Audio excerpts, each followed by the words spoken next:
சொல்லிக்கா தோழிகளே எல்லாருக்கும் வணக்கம்ப்பா. நம்மளோட 2வது ஃபைட்டுக்கு இடத்துக்கு வந்தாச்சு.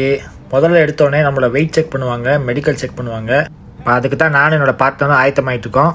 பாருங்கள் என்ன நடக்குதுன்னு.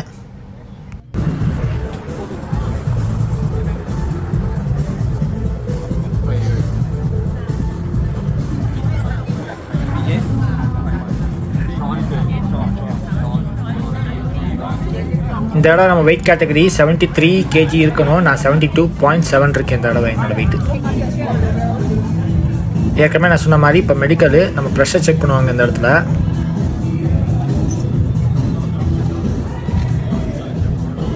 இந்த இடத்துல அந்த டாக்டராக அவங்க ப்ரெஷர் செக் பண்ணுறது, டெம்பரேச்சர் ரொம்ப ஃபீவர் எதுவும் இருக்கா, இல்லை ஹார்ட் பீட் ரொம்ப ரைஸாக இருக்கான்லாம் செக் பண்ணி பக்காவாக ஓகே நான் தான் அனுப்பிச்சுடுவாங்க.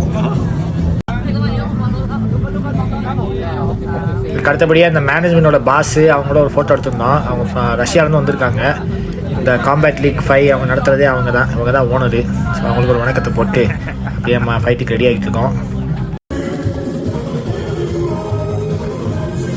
இந்த ஃபைட்டு ஆக்சுவலாக லோக்கல் சேனல்ஸ் எல்லாமே நமக்கு ஒளிபரப்பாகிறதுனால நம்மள்கிட்ட வச்சு ஒரு சின்ன இன்டர்வியூ எடுப்பாங்க. அதாவது ஃபைட்டை பற்றி உங்களுக்கு எப்படி என்ன நினைக்கிறீங்க, நீங்கள் கான்ஃபிடண்ட்டாக இருக்கீங்களா, நீங்கள் என்ன சொல்ல போகிறீங்க உங்கள் ஆப்பரேட்டுக்கு அப்படின்ற மாதிரி கொஸ்டின் கேட்டாங்க. அதுக்கெல்லாம் ஆன்சர்லாம் பண்ணியிருக்கேன் பாருங்க. இதுக்கு அடுத்தபடியாக நம்ம கொஞ்சம் ஷேடோ பாக்ஸிங் பண்ண சொன்னாங்க. நம்ம கேமராவில் ரெக்கார்ட் பண்ணணும், நீங்கள் கொஞ்சம் ஷேடோ பாக்ஸிங் பண்ணுங்கள், சேனல் கொஞ்சம் எடுப்பாக இருக்கவங்க காமிக்கிறதுக்கு அப்படின்னாங்க. ஓகே பண்ணிட்டா போச்சு, உங்கள் விருப்பப்படியே பண்ணிடுறேங்க அப்படின்னு சொல்லி கொஞ்சம் ஷேடோ பாக்ஸிங் பண்ணோம்.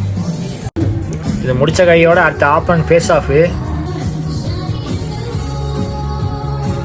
இவங்க 2 பேருமே கோவப்படுற மாதிரி நடிக்க சொன்னாங்க. ஆனால் எனக்கு சத்தியமாக நடிப்பே வரல. கீழே என் நண்பர்களும் பார்த்து சிரிக்க ஆரம்பிச்சிட்டாங்க. எனக்குமே சிரிப்பு தாங்க முடியல. சரி மக்களே, ஸ்டே டியூன். இனி அடுத்த வீடியோ நம்ம ஃபைட் வீடியோ தான்.